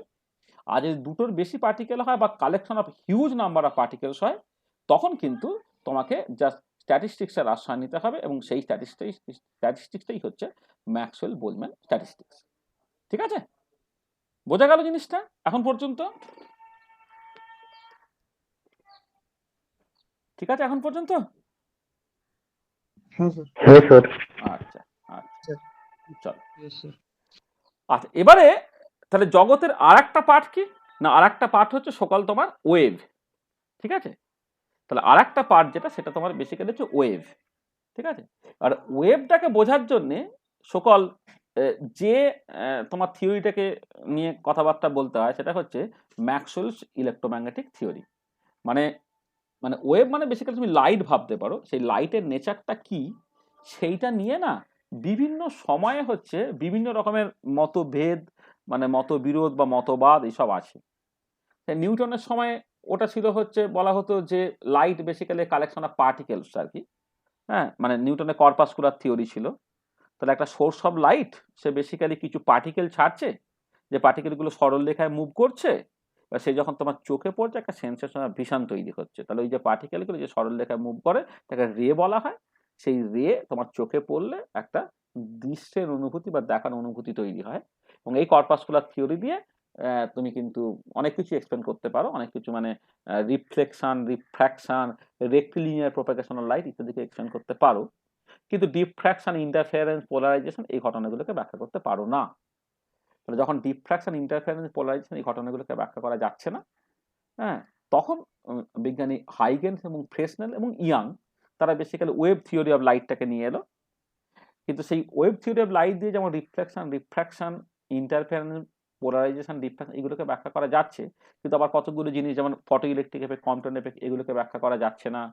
আরও যেগুলো ব্যাখ্যা করা যাচ্ছে না সেটা হচ্ছে যে এই লাইটের সঙ্গে অ্যাসোসিয়েট একটা ইলেকট্রিক এবং ম্যাগনেটিক ফিল্ড ভেক্টর আছে, সেগুলোকে ব্যাখ্যা করা যাচ্ছে না, সেগুলো তুমি স্পেকট্রোস্কোপি এক্সপ্লেন করতে পারছো না। তারপরে বেসিক্যালি 1859 নাগাদ বিজ্ঞানী ম্যাক্সওয়েল তার বিখ্যাত ম্যাক্সওয়েলস ইলেকট্রোম্যাগনেটিক থিওরি দিলেন, যেখানে বলা যায় লাইট একটা ইলেকট্রোম্যাগনেটিক রেডিয়েশন। এটা তো এই যে ম্যাক্সওয়েলস ইলেকট্রোম্যাগনেটিক থিওরি এবং সেই যে ডিটেলিং এর জায়গাটা, সেইটা কিন্তু আমাদের ডিটেলে পড়ার একটা সুযোগ আছে, বা পড়ার একটা মানে পড়তে হবে রাদার আর কি। সেইটা আমরা যখন তোমার প্রপার জায়গা আসবে সেই জায়গাটা পড়বো। আগে ইন্ট্রোডাক্টরি ক্লাসটা মানে আমার ম্যাক্সওয়েলস ইলেকট্রোম্যাগনেটিক থিওরি দিয়ে আমরা ফুল একটা ক্লাস দেবো, বা ক্লাসিক্যাল মেকানিক্স দিয়ে আমরা একটা ফুল ক্লাস দেবো। তা সেইগুলো তো আর এক্ষুনি এখানে সবটা বলে ফেললে আর আমরা 1 ঘন্টার মধ্যে ক্লাসটাকে শেষ করতে পারবো না। তাহলে আমরা এই ম্যাক্সওয়েলস ইলেকট্রোম্যাগনেটিক থিওরি কিন্তু আবার ডিটেলে পড়বো। তার মানে কি হলো, তাহলে আমি সামারাইজ করি যে ক্লাসিক্যাল ফিজিক্সকে তুমি জাস্ট তুমি 3টে ভাগে ভাগ করো। মানে প্রথম ভাগটা হচ্ছে যে পার্টিকেল তার সংখ্যাটা যখন একটা বা দুটো, তখন তুমি নিউটনস লজ অফ মোশন বা হ্যামিল্টন ইকুয়েশন অফ মোশন বা ল্যাগরেঞ্জ ইকুয়েশন অফ মোশন কাজে লাগাও। পার্টিকেল কিন্তু তার সংখ্যাটা যখন 2-এর বেশি বা হিউজ নাম্বার অফ পার্টিকেলস, তখন সেখানে তুমি যেটাকে ইউজ করবে সেটা হচ্ছে ম্যাক্সওয়েল বোলম্যান ডিস্ট্রিবিউশন ফর্মুলা বা ম্যাক্সওয়েল বোলম্যান স্ট্যাটিস্টিক্স। আর যখন তোমার একটা ওয়েভ, তখন তার জন্য যেটা মোস্ট স্যাটিসফ্যাক্টরি যে থিওরিটা সেটা হচ্ছে ম্যাক্সওয়েলস ইলেকট্রোম্যাগনেটিক থিওরি বা লাইট, সেটাকে বুঝতে গেলে তুমি জাস্ট ইউজ করবে যেটা হচ্ছে ম্যাক্সওয়েলস ইলেকট্রোম্যাগনেটিক থিওরি। ঠিক আছে, তাহলে এই যে 3টে মূল জায়গা মানে স্তম্ভ, এই 3টে স্তম্ভ সে কিন্তু সকল ক্লাসিক্যাল মেকানিক্সটাকে তৈরি করছে। তাহলে কি বলছি, আমি আবার বলছি যে পার্টিকেল মানে একটা ক্লাসিক্যাল সরি একটা সিস্টেম, সেটা পার্টিকেল এবং ওয়েভ দিয়ে তৈরি। পার্টিকেলের সংখ্যা একটা বা দুটো হলে তুমি নিউটন ইকুয়েশন অফ মোশন বা হ্যামিল্টন ইকুয়েশন অফ মোশন বা ল্যাগরেঞ্জ মোশন কাজে লাগাবে। পার্টিকেলের সংখ্যা হিউজ হলে তুমি সেখানে স্ট্যাটিস্টিক্স, ম্যাক্সওয়েল বোলম্যান স্ট্যাটিস্টিক্স কাজে লাগাবে। আর তোমার সেটা ওয়েভস হলে সেখানে ম্যাক্সওয়েলস ইলেকট্রোম্যাগনেটিক থিওরিটাকে অ্যাপ্লাই করবে। ঠিক আছে, তাহলে এই হচ্ছে তোমার সকল ক্লাসিক্যাল ফিজিক্স। তাহলে বোঝা গেল ক্লাসিক্যাল ফিজিক্স মানে আমাকে অ্যাকচুয়ালি কি কি জিনিস কভার করতে হবে। ঠিক আছে তো? স্যার। আচ্ছা, তো চলো আবার ফিরে আসছি আমি। কি বলা হয়েছিল এখানে শুরুতে? বলা হয়েছিল যে in the last part of 19th century people observe certain phenomena that cannot be explain by সকল ক্লাসিক্যাল ফিজিক্স। তাহলে 19বিংশ শতাব্দীর শেষের দিকে মানুষ কতগুলো ঘটনা দেখেছে যে ঘটনাগুলোকে সকল ক্লাসিক্যাল ফিজিক্সে ব্যাখ্যা করা সম্ভব হচ্ছে না। তাহলে আমি প্রথমেই জিজ্ঞেস করলাম যে কি সেই ঘটনা যে ঘটনাগুলো ক্লাসিক্যাল ফিজিক্সে ব্যাখ্যা করা যাচ্ছে না, 1 নম্বর। 2 নম্বর হচ্ছে যে এই যে তুমি বলছো যে ক্লাসিক্যাল ফিজিক্সে ব্যাখ্যা করা যাচ্ছে না, তাহলে ক্লাসিক্যাল ফিজিক্সটা কি সেটা আমরা আলোচনা করলাম। তাহলে নেক্সট যে প্রশ্নটা মাথায় আসবে সেটা কি, সেটা হচ্ছে যে কেন ক্লাসিক্যাল ফিজিক্সে এই ঘটনাগুলোকে ব্যাখ্যা করা গেল না, why does classical physics fail to explain those বা দিস অবজারভেশন। মানে এই যে এক্সপেরিমেন্টাল অবজারভেশনগুলোকে সকল ক্লাসিক্যাল ফিজিক্স দিয়ে ব্যাখ্যা করা সম্ভব হচ্ছে না কেন, সেইটা আমাকে ভালো করে বুঝতে হবে। আসলে তুমি যদি তলিয়ে দেখো, মানে ধরো সকল যে এই যে ব্ল্যাক বডি এনার্জি ডিস্ট্রিবিউশন বা হিট ক্যাপাসিটি অফ সলিড বা ফটো ইলেকট্রিক এফেক্ট বা temperature dependence of lattice heat capacity, sorry ওটা তো বললাম, বা অ্যাটমিক লাইন স্পেকট্রা, এই যে অবজারভেশনসগুলো, সেই অবজারভেশনগুলোকে তুমি যখন এক্সপ্লেন করতে যাচ্ছ প্রত্যেক ক্ষেত্রে অ্যাকচুয়ালি যেটা করতে হচ্ছে সেটা হচ্ছে এই যে যখন ক্লাসিক্যাল ফিজিক্সে ব্যাখ্যা করতে চাইছো পারছো না, কিন্তু কিন্তু সেগুলোকে ব্যাখ্যা করতে গেলে একটা জায়গা তোমাকে দেখবে ইউনিফর্মলি সবাই করছে, সেটা হচ্ছে এই যে এনার্জিটা এর আগে লোকে কন্টিনিউয়াস সেটা ভাবতো, কিন্তু এনার্জিটা অ্যাকচুয়ালি তোমার ডিসক্রিট এবং কোয়ান্টাইজড, এইটাকে ধরে নিলেই কিন্তু ওই ঘটনাগুলোকে ব্যাখ্যা করা সম্ভব হচ্ছে।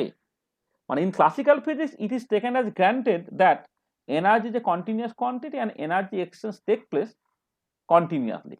তাহলে এনার্জি একটা ডিসক্রিট কন্টিনিউয়াস কোয়ান্টিটি এবং এনার্জি দেওয়া নেওয়াটা তোমার কন্টিনিউয়াসলি, অর্থাৎ যে কোনো আরবিট্রারি অ্যামাউন্টে হতে পারে, কিন্তু এক্সপেরিমেন্ট যেটা দেখাচ্ছেন, ধরো তুমি না হলে তুমি কিন্তু এই যে লাইন স্পেকটা কেন পাচ্ছ হাইড্রোজেন অ্যাটমের ক্ষেত্রে, যদি এনার্জিটা যে কোনো অ্যামাউন্টে দেওয়া নেওয়া হতে পারতো তাহলে তুমি কিন্তু কন্টিনিউয়াস বর্ণালী পেতে বা কন্টিনিউয়াস স্পেকটা পেতে।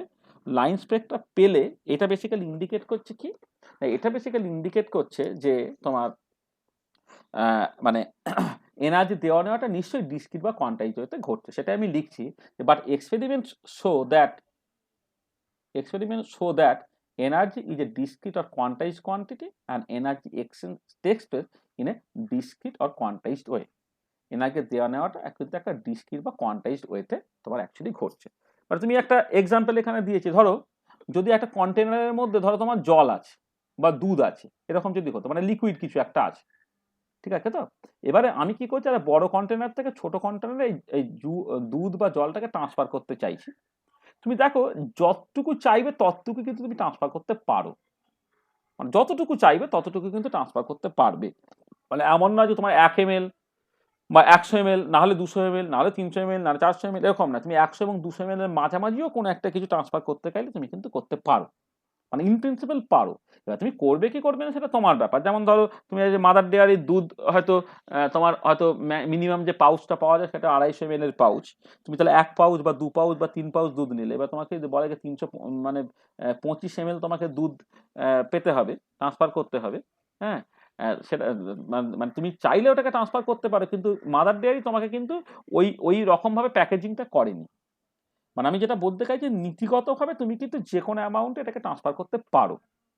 আচ্ছা, হয় যদি তুমি এখানে ওই তোমার জল বা দুধ ইত্যাদি না নিয়ে তুমি যদি এখানে মার্বেল নিতে, যে মার্বেলগুলোকে ধরে নাও ফর দ্য টাইমিং ভাঙা যায় না, এরকম যদি তুমি নিতে, তাহলে কি হতো, তাহলে তোমাকে আইদার একটা মার্বেল ট্রান্সফার করতে হতো, নাহলে দুটো মার্বেল ট্রান্সফার করতে হতো, নাহলে 3টে মার্বেল ট্রান্সফার করতে হতো। মানে এখানে যখন তুমি মার্বেলস নিচ্ছ, মার্বেলস হলে কিন্তু তুমি জাস্ট 1.25টা মার্বেল ট্রান্সফার করতে পারছো সেরকম নয়, একটা বা দুটো বা 3টে এইরকম ভাবেই তোমাকে কিন্তু বেসিক্যালি ট্রান্সফারটা করতে হচ্ছে। তার মানে কি হচ্ছে, দেখো এই প্রথম যে জিনিসটায় যে লিকুইডটা কিন্তু একটা কন্টিনিউয়াস কোয়ান্টিটি, তুমি চাইলে সেখানে আরবিট্রারি অ্যামাউন্টে ট্রান্সফার করতে পারো, কিন্তু এই পার্টিকুলার কেসে মার্বেলটা হচ্ছে ডিসক্রিট কোয়ান্টিটি, তুমি যখন ট্রান্সফার করতে চাইবে বা এক্সচেঞ্জ করতে চাইবে তোমাকে একটা বা দুটো বা 3টে এরকম ইন্টিগ্রাল মাল্টিপল ওয়েতে কিছু ট্রান্সফার করতে হবে। তাহলে প্রথমটা হচ্ছে কন্টিনিউয়াস কনসেপ্টটা, আর পরটা ডিসক্রিট বা কোয়ান্টাইজ কনসেপ্টটা, যেটা এক্সপেরিমেন্ট আমায় বলে দিচ্ছে যে এনার্জি দেওয়া নেওয়াটা কিন্তু ডিসক্রিট বা কোয়ান্টাইজ ওয়েতেই হয়।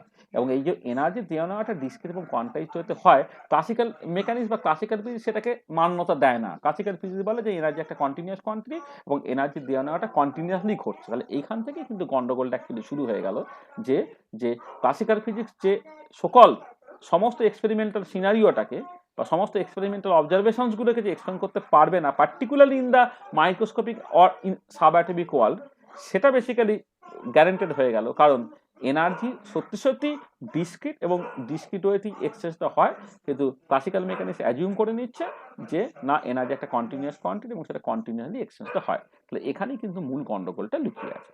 তাহলে why does classical physics fail to explain this observation? তার কারণটা হচ্ছে এনার্জিটা ডিসক্রিট বা কোয়ান্টাইজ। আচ্ছা, এইখান থেকে অটোমেটিক্যালি যে কোশ্চেনটা তোমার চলে আসে, দেখো যে কেন এনার্জিটা ডিসক্রিট বা কোয়ান্টাইজ। তাহলে নেক্সট যে কোশ্চেনটা তোমার মনে নিশ্চয়ই জাগবে যে তুমি তো বলছো যে মানে অবজারভেশন বলছে বা এক্সপেরিমেন্ট বলছে এনার্জিটা ডিসক্রিট বা কোয়ান্টাইজ, এবার আমি বোঝার চেষ্টা করছি যে কেন এনার্জিটা ডিসক্রিট বা কোয়ান্টাইজ হচ্ছে। সেখানে নেক্সট যে প্রশ্নটা দিয়ে আমরা শুরু করছি সেটা হচ্ছে এই যে why does energy exchange take place in a discrete or quantized way, কেন এনার্জি দেওয়া নেওয়াটা একটা ডিসক্রিট বা কোয়ান্টাইজড ওয়েতে ঘটছে। আমি আরো গভীরে ঢোকার চেষ্টা করছি। আচ্ছা, গভীরে ঢুকে যেটা বুঝলাম সেটা হচ্ছে এই গন্ডগোলটা হচ্ছে তোমার বেসিক্যালি সকাল আনসার্টেনটি প্রিন্সিপাল। মানে আনসার্টেনটি প্রিন্সিপাল, সেইখানে কিন্তু গন্ডগোলটা বেসিক্যালি লুকিয়ে আছে। ব্যাপারটা কি না, ব্যাপারটা হচ্ছে যে ক্লাসিক্যাল ফিজিক্স বা ক্লাসিক্যাল মেকানিক্স এটা ধরে নেওয়া হয় যে কোন একটা পার্টিকেলের পজিশন এবং মোমেন্টাম দুটোকে সাইমালটেনিয়াসলি আরবিট্রারি ফিজিক্যাল তুমি মাপতে পারো। মানে in quantum mechanics it is taken as granted that position and momentum can be determine simultaneously with arbitrary precision. কিন্তু মাইক্রোস্কোপিক বা সাবঅ্যাটমিক ওয়ার্ল্ডে পজিশন এবং মোমেন্টাম দুটোকে সাইমালটেনিয়াসলি উইথ আরবিট্রারি প্রিসিশন মাপা যায় না, তার অনেক ডিরেক্ট এবং ইনডিরেক্ট এভিডেন্সেস আছে। But in the microscopic and subatomic world, position and momentum cannot be determined simultaneously with arbitrary precision. This is the so-called Heisenberg's uncertainty principle. This is the Heisenberg uncertainty principle. এই Heisenberg uncertainty principle টাই basically গন্ডগোলের in the sense যে এই যে microscopic বা subatomic ওয়ার্ল্ডে যে সমস্ত পিকুলিয়ার স্ট্রেঞ্জ ফেনোমেনন গুলো ঘটে, যে বেশ আশ্চর্য ভুতুড়ে টাইপের যে ব্যাপারগুলো ঘটে, this is actually due to Heisenberg uncertainty principle. The strange and abnormal behavior in the subatomic or microscopic world is due to Heisenberg uncertainty principle. A Heisenberg uncertainty principle is the core principle in the microscopic and subatomic world, যেটা basically বলে দেবে যে position এবং momentum দুটোকে simultaneously with arbitrary precision তুমি মাপতে পারো না, এবং এইটা আছে বলেই কিন্তু তোমার এনার্জিটা ডিসক্রিট আছে, হ্যাঁ, এবং সেই জন্যই হচ্ছে ক্লাসিক্যাল মেকানিক্স কিন্তু ফেল করছে। তাহলে আমরা এসে কোথায় পৌঁছালাম, মানে প্রবলেমটা এসে পৌঁছালো বেসিক্যালি হচ্ছে হাইসেনবার্গ আনসার্টেনটি প্রিন্সিপাল। ঠিক আছে, আচ্ছা আচ্ছা, এবারে নেক্সট যে জিনিসটা আসে সেটা হচ্ছে যে মানে তুমি আরো যদি গভীরে ঢুকতে চাও তাহলে নিশ্চয়ই বলবে আচ্ছা কেন হাইসেনবার্গ আনসার্টেনটি প্রিন্সিপালটা আছে, অর্থাৎ কেন পজিশন এবং মোমেন্টাম দুটোকে সাইমালটেনিয়াস উইথ আরবিট্রারি প্রিসিশন ব্যাখ্যা করতে পারছো না, মানে কেন পজিশন এবং মোমেন্টাম এই দুটোকে সাইমালটেনিয়াসলি উইথ আরবিট্রারি প্রিসিশন তুমি মাপতে পারছো না, অর্থাৎ কেন হাইসেনবার্গ আনসার্টেনটি প্রিন্সিপালটা আছে। আচ্ছা কেন আছে তার কারণটা তোমরা দেখবে যখন পড়বো তখন যেটা দাঁড়াবে সেটা হচ্ছে এই যে তোমার একটা ওয়েভ পার্টিকেল ডুয়েলিটি, সেইটাই অ্যাকচুয়ালি তোমার মানে ক্রুশিয়াল রোলটা প্লে করছে। মানে why can position and momentum not be determine simultaneous with arbitrary precision, this is due to wave nature of particle, বা ইন আদার ওয়ে আমি বলবো ওয়েভ পার্টিকেল ডুয়েলিটি। আসলে তুমি দেখবে যে লাইট তার নেচারটা যখন লোকে বোঝার চেষ্টা করেছে সেখানে যেটা দেখা গেছে লাইটের ক্ষেত্রে যে লাইট কিছু কিছু এক্সপেরিমেন্টে সে বেসিক্যালি পার্টিকেলের মতো বিহেভ করে, যেমন photo electric effect, Compton effect.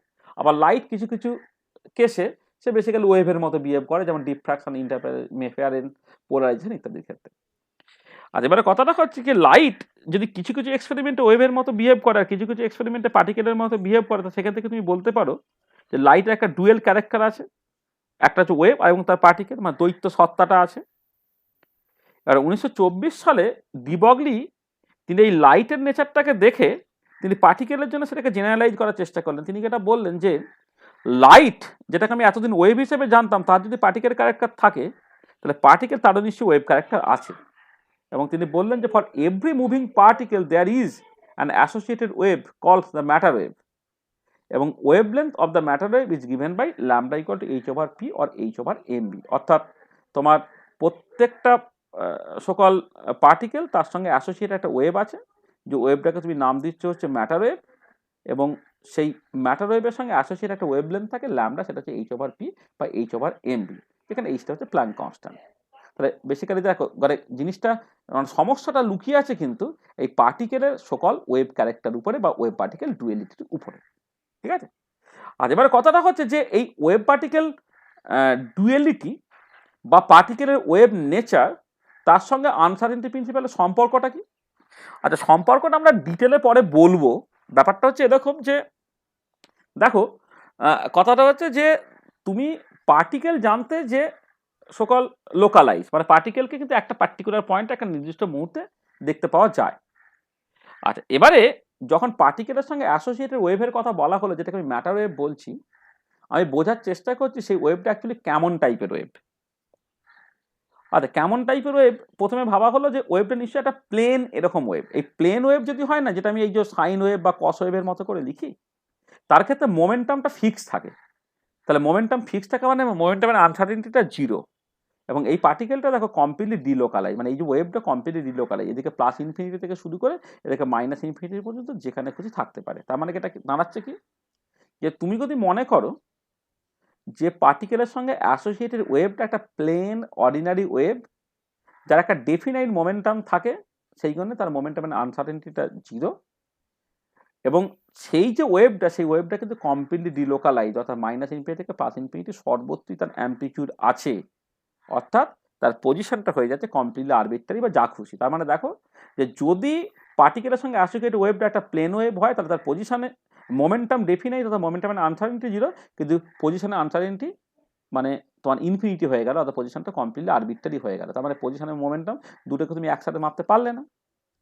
আবার কেউ যদি বলে যে এই infinite number of plane waves তার সুপারপজিশন নেবে, তাহলে না সে এরকম এই ডেল্টা ফাংশন টাইপের একটা ফাংশন মানে কি বলবো অ্যামপ্লিটিউড ডিস্ট্রিবিউশন পেতে পারে, যেটা বলে দিচ্ছে যে এই মাইনাস ইনফিনিটি থেকে প্লাস ইনফিনিটি এই জায়গার মধ্যে, মাইনাস ইনফিনিটি থেকে এই প্লাস ইনফিনিটি এই জায়গার মধ্যে তোমার একটা পার্টিকুলার পয়েন্ট আছে সে এক্স ইকুয়াল টু সি, সেখানেই শুধুমাত্র পার্টিকেলটা আছে, অর্থাৎ পার্টিকেলের পজিশনটা লোকালাইজড হয়ে গেল বা পার্টিকেলের পজিশনটা ডেফিনাইট হয়ে গেল, অর্থাৎ ডেল্টা এক্স ইকুয়াল টু 0 হলো।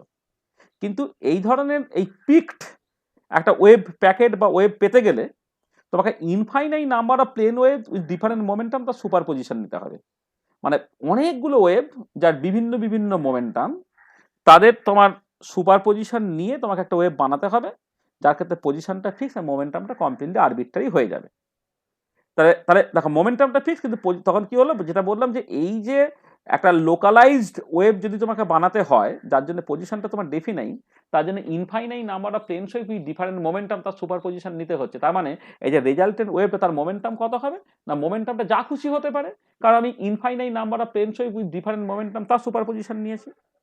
তাহলে কি হলো, তোমার এখানে দেখো কমপ্লিটলি আরবিট্রারি মোমেন্টাম হয়ে যাচ্ছে। তার মানে ডেল্টা এক্সটা 0, অর্থাৎ আনসার্টেনিটির পজিশনটা 0 হলো, কিন্তু আনসার্টেনিটির মোমেন্টামটা ইনফিনিটি হয়ে গেল। তার মানে কি দাঁড়াচ্ছে দেখো, যে তোমার আইদার পজিশনটা ডেফিনাইট, মোমেন্টামের আনসার্টেনিটি ইনফিনিটি, অথবা হচ্ছে পজিশনের আনসার্টেনিটি 0, মোমেন্টামের আনসার্টেনিটি ইনফিনিটি। তার মানে তুমি দুটোকেই কিন্তু কোনোভাবেই সাইমালটেনিয়াসলি উইথ আরবিট্রারি ফিজিক্যাল মাপতে পারছো না। তাহলে একমাত্র বাঁচার রাস্তাটা কি, যে তুমি যদি এই কতগুলো finite number of plane wave with different momentum তাদের সুপার পজিশন না, তাহলে তুমি একটা ওয়েভ প্যাকেট পাবে।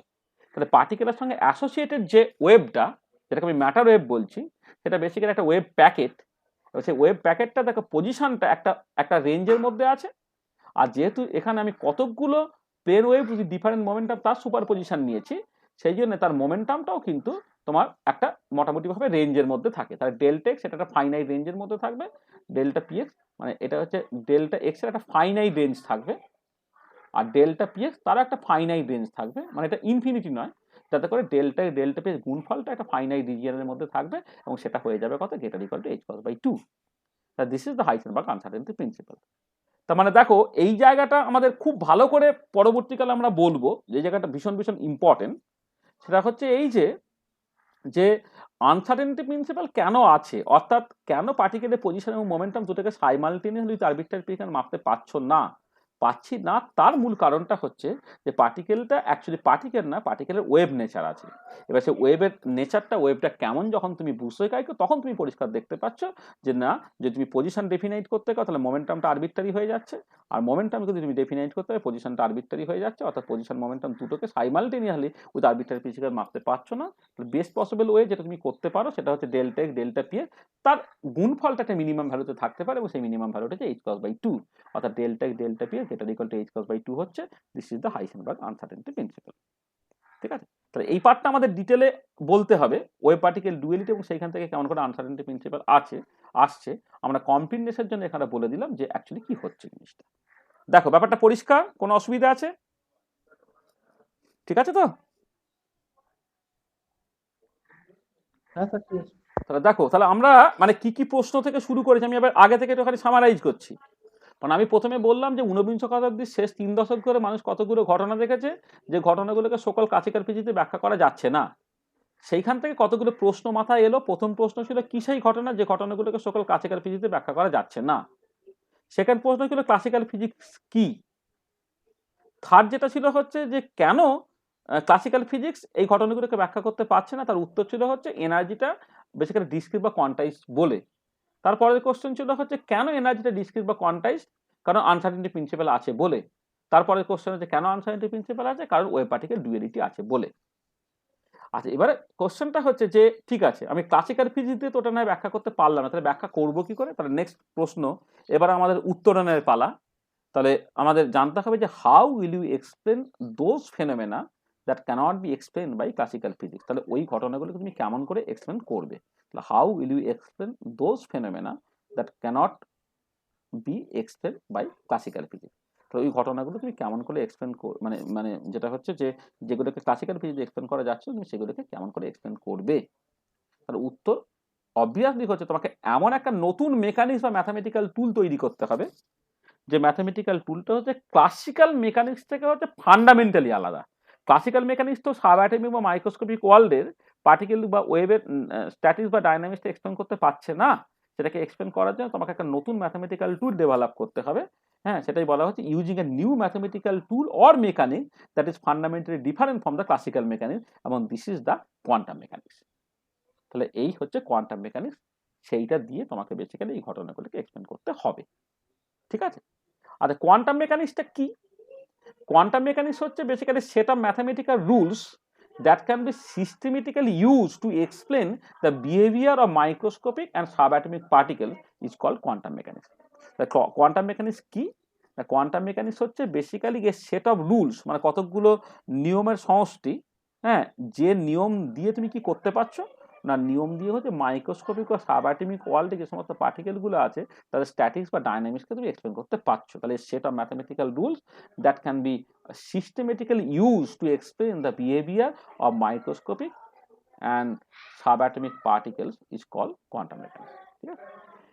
আর এবার আমরা যখন কোয়ান্টাম মেকানিক্স পড়বো তখন দেখবো যে দুটো মেশিনারি আছে, একটা হচ্ছে তোমার সকাল হাইসেনবার্গ ম্যাট্রিক্স মেকানিক্স, আর একটা হচ্ছে শ্রোডিঞ্জার ওয়েভ ইকুয়েশন। এই দুটোর যে কোনো একটা দিয়ে তুমি বেসিক্যালি কোয়ান্টাম মেকানিক্সটাকে বুঝতে পারো। হ্যাঁ, আমরা একদম প্রথম দিকে শ্রোডিঞ্জার ওয়েভ মেকানিক্স দিয়ে কথাবার্তা বলবো, আর পরের যে সেমিস্টারটা আছে সেখানে হচ্ছে হাইসেনবার্গ ম্যাট্রিক্স মেকানিক্স নিয়ে মূল কথাবার্তাটা হবে আর কি। তো আমাদের প্রথম দিকে যা শ্রোডিঞ্জার ওয়েভ ইকুয়েশন দিয়ে কথাবার্তাগুলো হবে, পরের দিকে হচ্ছে হাইসেনবার্গ ম্যাট্রিক্স মেকানিক্স নিয়ে আমরা জাস্ট কথাবার্তাগুলো বলবো আর কি। তাহলে এইগুলো আমাদের তো মানে মূল ব্যাপার, এগুলো তো আমাকে খুব ডিটেলে আলোচনা করতেই হবে আর কি। তাহলে দেখো, আমি তাহলে যে প্রশ্ন দিয়ে শুরু করেছিলাম সেই প্রশ্নটার মোরাললেস আমরা উত্তর দিতে পেরেছি আর কি, মানে যে প্রশ্নগুলো আমাদের অ্যাকচুয়ালি অটোমেটিক্যালি আসতো সেইগুলো দিয়ে আমরা নিশ্চয়ই কিছু উত্তর দিতে পারলাম। মানে ঊনবিংশ শতাব্দীর শেষ 3 দশক ধরে মানুষ কতগুলো ঘটনা দেখেছে, যে ঘটনাগুলোকে সকল ক্লাসিক্যাল ফিজিক্সে ব্যাখ্যা করা যাচ্ছে না, তাহলে ব্যাখ্যাটা করবে কি দিয়ে? না কোয়ান্টাম মেকানিক্স দিয়ে। কোয়ান্টাম মেকানিক্সের মধ্যে কি আছে? হাইসেনবার্গ ম্যাট্রিক্স মেকানিক্স আছে বা শ্রোডিঞ্জার ওয়েভ মেকানিক্স আছে, যে কোনো একরকম ভাবে তুমি এটাকে এক্সপ্লেন করতে পারো। এবার শ্রোডিঞ্জার ওয়েভ মেকানিক্স বা ওয়েভ ইকুয়েশনস বা হাইসেনবার্গ ম্যাট্রিক্স মেকানিক্স এগুলো ডিটেলিং আমাদের জানতে হবে, সেগুলো আমরা পরপর করে জানবো বা জানানোর চেষ্টা করবো। আচ্ছা আচ্ছা, এবারে কথাটা হচ্ছে যে দেখো, মানে জগতে যা কিছু ঘটছে বা চলছে তোমার চারপাশে, সব জায়গায় থেকে তোমাকে কোয়ান্টাম মেকানিক্সটা ইউজ করতে হবে না, কোথাও কোয়ান্টাম মেকানিক্স ইউজ করবে, আর কোথায় ক্লাসিক্যাল মেকানিক্সই তোমার গল্পটা চলে যাবে। মানে why is quantum mechanics essential, তুমি মানে sorry when is quantum mechanics essential, মানে কখন কোয়ান্টাম মেকানিক্স তোমাকে ইউজ করতেই হবে, আর কোথায় হচ্ছে কোয়ান্টাম মেকানিক্স ইউজ করার দরকার নেই, ক্লাসিক্যাল মেকানিক্স দিয়ে তোমার সব কিছু চলে যাবে। তার একটা উত্তর আছে, সেটা হচ্ছে এই যে আমি যেটা বললাম না, যে ডি ব্রগলি ওয়েভ পার্টিকেল ডুয়েলিটি থেকে যে প্রত্যেকটা পার্টিকেলের সঙ্গে অ্যাসোসিয়েট একটা ওয়েভ আছে, যেটা হচ্ছে ম্যাটার ওয়েভ, তার একটা ওয়েভ লেন্থ আছে ল্যামডা, সেটা হচ্ছে h/p। আর এবার তোমাকে কম্পেয়ারটা করতে হবে এই ডি ব্রগলি ওয়েভলেন্থ ল্যামডার সঙ্গে তোমার সিস্টেম সাইজ, অর্থাৎ যে পার্টিকেলটাকে তুমি ডিল করবে, মনে করছো সেই পার্টিকেলের ডায়ামিটার বা তার রেডিয়া বা তুমি যার সাথে ইন্টারাক্ট করছে তার সাইজ, সেটাকে আমি ডি বলছি, মানে সিস্টেম সাইজ হচ্ছে ডি আর ডি ব্রগলি ওয়েভলেন্থ হচ্ছে ল্যামডা। আচ্ছা, যদি এমন হয় যে পার্টিকেলের সঙ্গে অ্যাসোসিয়েটেড ওয়েভের ওয়েভলেন্থ ল্যামডাটা is much less than D, অর্থাৎ de Broglie wavelength are negligibly small, যদি এরকম সিচুয়েশন হয়, তাহলে আমার তখন কিন্তু কোয়ান্টাম মেকানিক্স ব্যবহার করার কোনো প্রয়োজন নেই। দেন one need not use quantum mechanics, classical mechanics can give all the essential results accurately.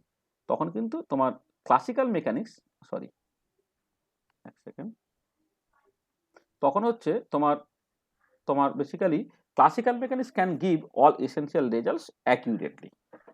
আর যদি এমন হয়ে যায় যে ডি ব্রগলি ওয়েভলেন্থ ল্যামডাটা সেটা হচ্ছে much greater equal to D, small D, মানে ল্যামডা যদি greater equal to small D, অর্থাৎ সিস্টেম সাইজের তুলনায় ডি ব্রগলি ওয়েভলেন্থ যদি খুব বেশি হয়ে যায়, then one should use quantum mechanics to explain all essential physics. তখন কিন্তু সিস্টেমটাকে কোয়ান্টাম মেকানিক্যালি সলভ করা ছাড়া তার কোনো গতি নেই। মানে আসলে আমাদের বুঝতে হবে যে একটা পার্টিকুলার পার্টিকেল, যে পার্টিকেলটা আমি না বুঝে সুঝে কি কোয়ান্টাম মেকানিক্যালি সলভ করবো, মানে কোয়ান্টাম মেকানিক্যালি প্রবলেম সলভ করা কঠিন than classical mechanics. Quantum mechanics relatively নতুন, কোয়ান্টাম মেকানিক্স অনেক পুরনো, অর্থাৎ যে প্রবলেমটা তুমি সলভ করতে যাচ্ছ ক্লাসিক্যাল মেকানিক্স দিয়ে সেটা অলরেডি সলভ করা আছে। তাহলে যদি তোমার ক্লাসিক্যাল মেকানিক্স দিয়ে সলভ করাটা সহজ এবং সেখান থেকে যদি সমস্ত এসেনশিয়াল ফিজিক্সটা পেয়ে যাওয়া যায়, সমস্ত এক্সপেরিমেন্টাল অবজারভেশন যদি এক্সপ্লেন করা যায়, তাহলে লোকে কেনই বা কোয়ান্টাম মেকানিক্স করবে, এটা হচ্ছে কথা। তাহলে কোয়ান্টাম মেকানিক্স করাটা তখনই দরকার যখন এটা এসেনশিয়াল। তাহলে এবারে প্রবলেমটাকে করার আগে তুমি কি করে বলে দিতে পারবে যে কোয়ান্টাম মেকানিক্স এসেনশিয়াল কি এসেনশিয়াল নয়? সেটা হচ্ছে তোমার সকল যেটা আমি বলছিলাম যে তোমার ডিবগলি ওয়েভলেন্থের সঙ্গে সিস্টেম সাইজ তুমি কম্পেয়ার করো।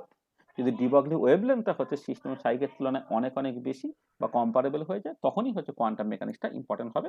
হ্যাঁ, আদারওয়াইজ যদি ল্যামডাটা মাঝ লেস দ্যান টি হয়ে যায়, তখন কিন্তু কোয়ান্টাম মেকানিক্স কোনোভাবে ইম্পর্টেন্ট নয়। তোমার সকল ক্লাসিক্যাল ফিজিক্স দিয়ে তুমি পুরো ব্যাপারটাকে ব্যাখ্যা করতে পারবে। ঠিক আছে, এটা হচ্ছে মোদ্দা কথা। বোঝা গেল?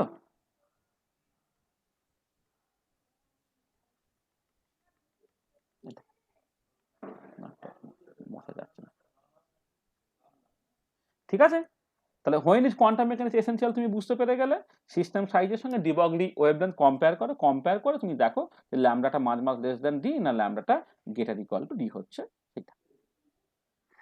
আচ্ছা, এবারে নেক্সট যেটা হচ্ছে যে যেটা আমি বলছিলাম যে অনেক ঘটনাই আছে যে ঘটনাগুলোকে কিন্তু সকল ক্লাসিক্যাল ফিজিক্সে অ্যাকুরেটলি এক্সপ্লেন করা যায়। আর সাব অ্যাটমিক বা মাইক্রোস্কোপিক ওয়ার্ল্ডে কিছু ঘটনা আছে যেগুলোকে ক্লাসিক্যাল ফিজিক্স দিয়ে এক্সপ্লেন করা যাচ্ছে না, তার জন্য তোমার কোয়ান্টাম মেকানিক্স লাগছে। তার মানে তুমি ভাবো জগৎটাকে দুটো ভাগে ভাগ করো। একটা হচ্ছে ক্লাসিক্যাল ওয়ার্ল্ড, যেখানে ক্লাসিক্যাল মেকানিক্স ঠিক ঠিক কাজ করে। একটা কোয়ান্টাম ওয়ার্ল্ড বা মাইক্রোস্কোপিক ওয়ার্ল্ড, যেখানে ক্লাসিক্যাল মেকানিক্স তোমার ফেল করে। ঠিক আছে?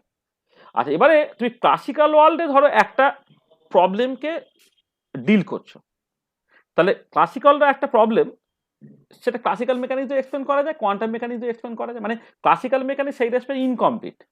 ক্লাসিক্যাল বা ম্যাক্রোস্কোপিক ওয়ার্ল্ডে সে কারেক্ট রেজাল্ট দেয়, মাইক্রোস্কোপিক বা সাবঅ্যাটমিক ওয়ার্ল্ডে সে হয়তো কারেক্ট রেজাল্ট দেয় না বা তাকে তুমি ইউজ করতে পারো না। কিন্তু কোয়ান্টাম মেকানিক্স ইন প্রিন্সিপাল বা নীতিগতভাবে সেটা কিন্তু কমপ্লিট। সে মাইক্রোস্কোপিক এবং ম্যাক্রোস্কোপি দুটো ওয়ার্ল্ডেই কিন্তু ঠিক ঠিক রেজাল্ট দেওয়ার কথা। এবার মাইক্রোস্কোপিক ওয়ার্ল্ডে বা বাল্ক ওয়ার্ল্ডে কোনো একটা পার্টিকেল তার স্ট্যাটিক্স বা ডায়নামিক্স তুমি বুঝতে চাইছো, ক্লাসিক্যাল মেকানিক্স দিয়েও বোঝা যাবে, কোয়ান্টাম মেকানিক্স দিয়েও বোঝা যাবে। এবার কথাটা হচ্ছে যে সবকিছু কনসিস্টেন্ট হবে যদি এই কোয়ান্টাম মেকানিক্যালি রেজাল্টটা আর ক্লাসিক্যাল রেজাল্টটা সমান হয়। তো সেটাই হচ্ছে তোমার সকল ক্লাসিক্যাল কোয়ান্টাম করেসপন্ডেন্স। নিশ্চয়ই যে ক্লাসিক্যাল মেকানিক্সে যা যা ছিল তার একটা কোয়ান্টাম মেকানিক্যাল কাউন্টার পার্ট আছে, এবং কোন একটা পার্টিকুলার লিমিটে গিয়ে কিন্তু কোয়ান্টাম মেকানিক্যাল রেজাল্টটা ক্লাসিক্যাল রেজাল্টের সঙ্গে মিলে যাবে। সেটাকে বলা হচ্ছে ক্লাসিক্যাল কোয়ান্টাম করেসপন্ডেন্স। আজ এবারে ক্লাসিক্যাল কোয়ান্টাম করেসপন্ডেন্স দেখার অনেকগুলো রাস্তা আছে।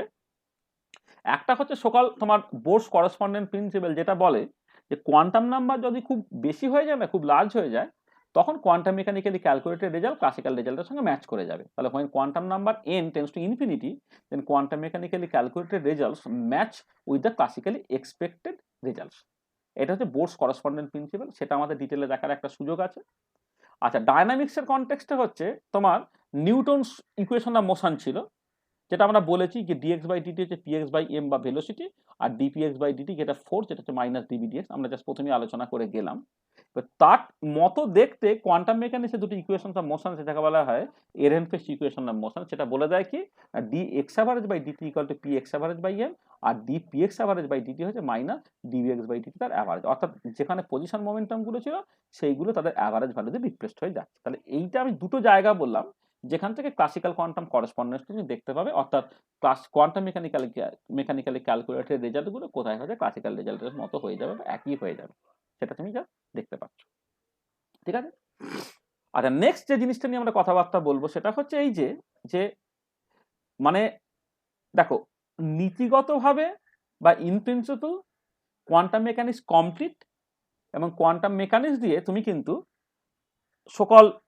সমস্ত প্রবলেম সলভ করতে পারো নীতিগতভাবে। কিন্তু সমস্যা যেটা হয় প্র্যাকটিক্যালি, তুমি যখন শোডিঞ্জার ইকুয়েশন বা হাইসেনবার্গ ইকুয়েশন অফ মোশন কাজে লাগিয়ে, বা মানে মানে মানে আমি বলছি যে এর ম্যাট্রিক্স মেকানিক্স দিয়ে তুমি যখন রিয়েলি ইন্টারেস্টিং প্রবলেমগুলোকে ট্যাকেল করতে যাবে না, তখন অঙ্কটা এতটাই কমপ্লিকেটেড বা কঠিন হয়ে যাবে তুমি কিন্তু করে উঠতে পারবে না।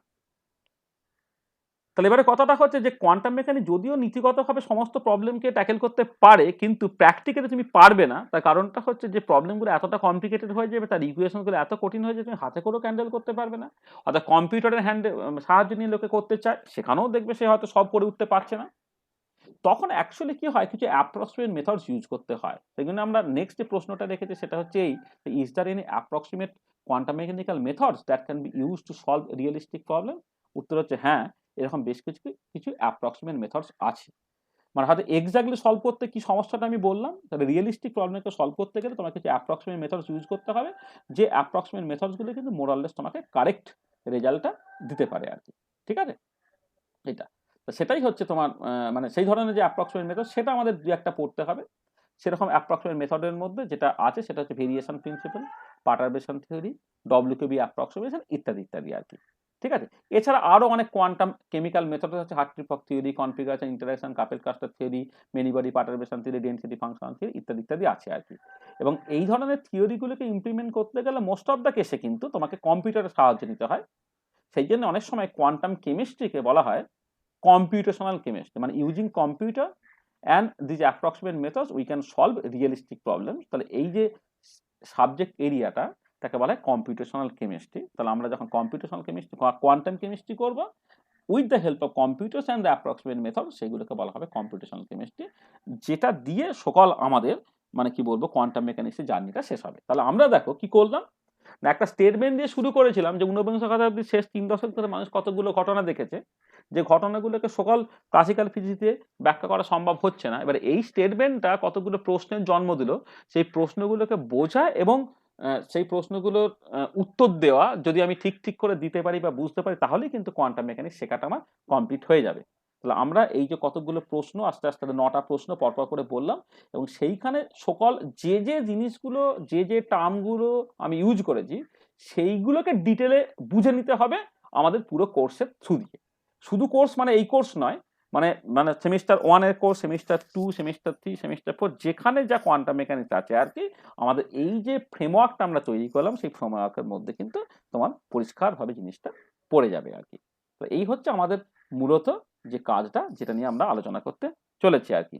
মানে আমাদের দেখো সিলেবাসে যেভাবে আছে, এই যে সকল দেখবে এই পস্টুলেটস অ্যান্ড দ্যার, মানে বিএসসিতে তোমরা একটা বড় পোর্শন পড়েছো, হিস্টোরিক্যাল ডেভেলপমেন্ট পড়েছো, তারপরে তুমি postulates and their analysis, properties of operators and commutators, angular momentum operator, equation of motion, stationary state, RFS equation of motion, bound state, box with finite well problems.